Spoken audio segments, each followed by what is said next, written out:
Not too long ago, I stumbled across something that made me feel like I was Neo in the Matrix, where I could start to see the code of what was happening right in front of me.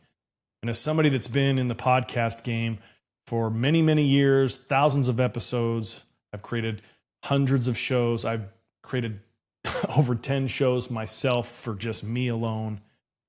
I wanted to know, well, what is the sticky things? And something happened, and I figured out something very important that's called the Zimmer effect. And I wanted to talk to you about it. I wanted to give you a chance to learn about it. But before I do that, I wanted you to ask yourself this question. Why doesn't your content land even when it's good? Everybody's got a reason for why they think that's the case, but I want you to consider that it's not what you're saying, but it's what you're not repeating. I'll say that again. It's not what you're saying, it's what you're not repeating. See, I stumbled across this concept called thematic continuity. And it's quite simply one of the most brilliant things that I've ever seen. When you understand this, you'll start to see it everywhere. So here's basically the definition of thematic continuity. Thematic continuity is the practice of repeating a core emotional idea, motif, or message across all of the different formats to which you are broadcasting, so that every version of your content or brand feels connected, familiar, and emotionally anchored. Let me give you an example of this in real time in film. So I'm a big fan of the composer Hans Zimmer, and I find myself in an interesting spot where basically any film that has a Hans Zimmer score, for whatever reason, I tend to really like.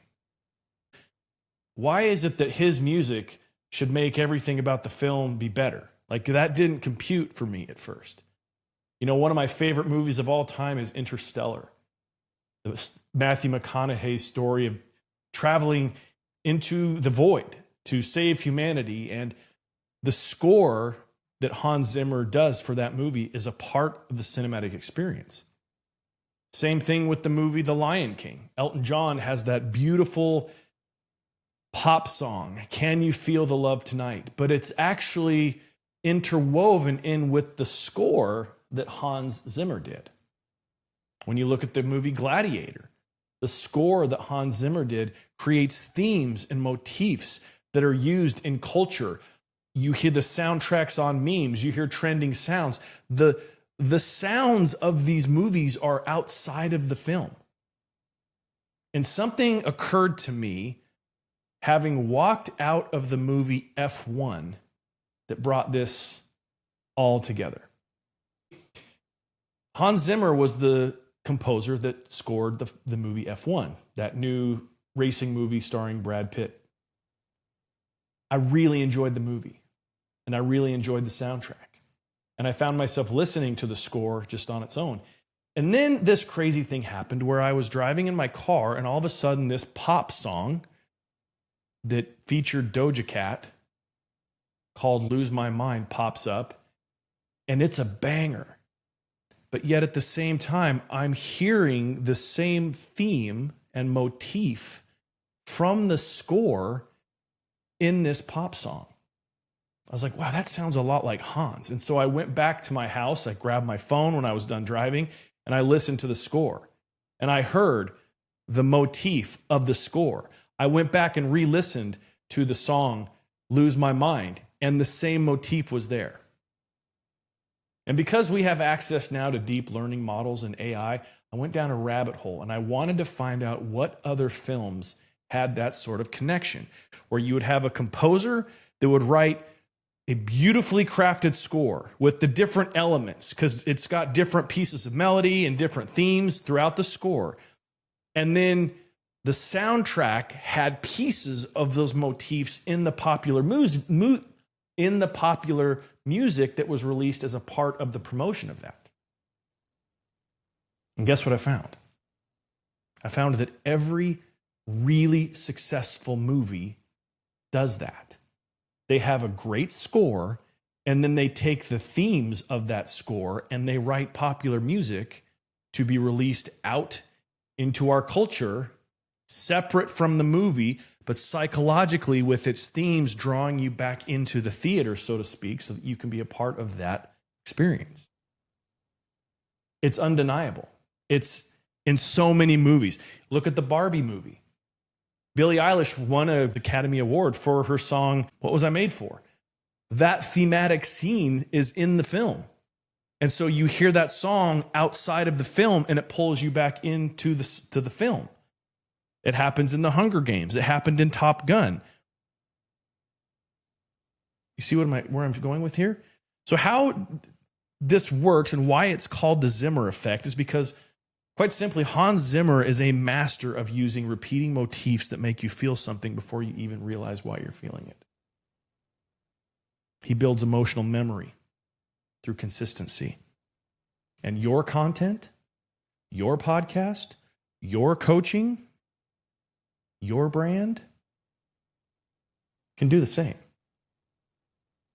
It can create thematic continuity that makes every reel or short that you post connect to your podcast, connect to your blog, to your speeches, to your interviews, so that every time your content is being highlighted in whatever the realm or medium, it evokes the same emotional response from the person consuming it.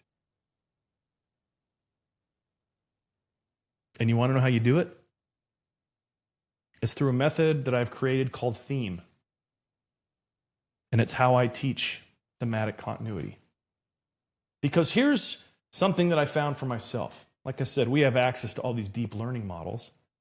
And so I conducted an experiment where I took as much content of mine that I could copy and paste into one area.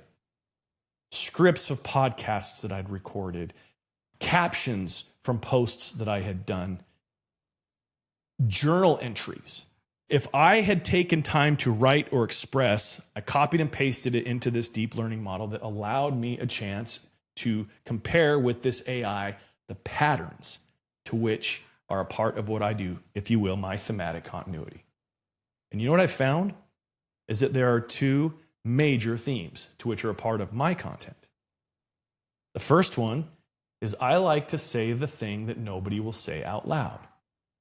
I like to make sure that I bring you into the middle of the paradox, that there's one side and another side, and they're opposite, but there's a theme in the middle, and nobody's talking about it. That's one of mine. The other part of what I've talked about is how you have to build yourself before you can build your whatever. If you're trying to build a brand, you have to build yourself. If you're trying to be great at podcasting, you have to build yourself. If you're trying to be good at anything, stand-up comedy, writing, you have to handle you first. Build yourself first, then you can have the thing. And as I've started to focus very deliberately and specifically on those two motifs in everything that I've done, you want to know what's been happening to my content? It started to get more traction. It started to create more conversations. It started to be more impactful. And more importantly, you want to know what's been happening to my reputation? I'm becoming more beloved. I'm becoming more emotionally deep to the people that consume my content. I'm being seen differently because I have created a thematic continuity, a motif, if you will, that is across everything that I do. This Zimmer effect works for you as well when you know how to apply it. And I'd like to help you to learn how to apply it, because here's what's going on. I've been in the pit you're in.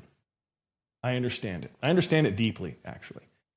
That you spend all this time and attention and resource crafting and creating and posting and making sure that you're sending the right tone of message out there to the market so that you can get in front of the right people that need you and that need your product and service.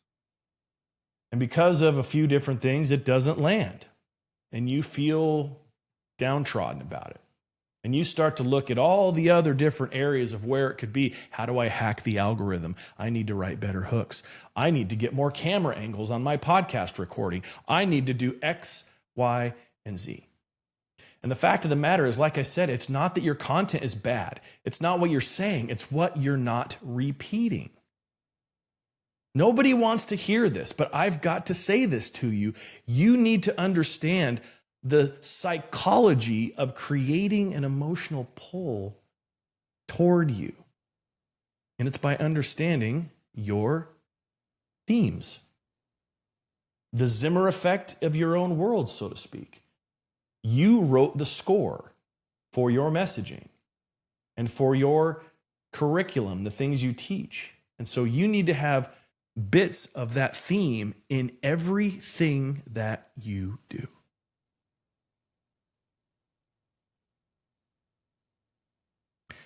So this theme framework, theme method, is the basis for a new offer that I've created.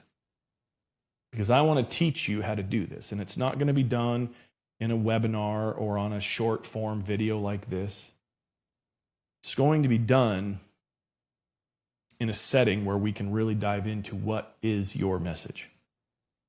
Are you showing up in a way that is authentically true? Because that's the other piece of this, is that it doesn't matter if you understand your themes or your motifs or your recurring things you say if you're not coming from a place that's really true. If you're trying to play their game as opposed to being the game with your own content. If you don't have a through line, it won't work. If you don't have a motif, you'll be forgettable. I mean, I want you to consider how much noise is out there for content creators and why they need to feel something from you. They need to feel like you get them. And so you need to show them the way that you do, but doing it in these other sort of subtle ways that when you stack it all together, it works. So instead of doing just a crazy offer here, I wanted to say, if this interests you, if you would like to learn how applying the Zimmer effect would affect your podcast, your content creation, your ability to market your coaching or consulting services, even if it's just for your own personal brand on how to make it so that you are seen differently, I would like to have a conversation with you. I would like to show you firsthand the differences of what we can do by just some subtle shifts with you understanding deeply this concept.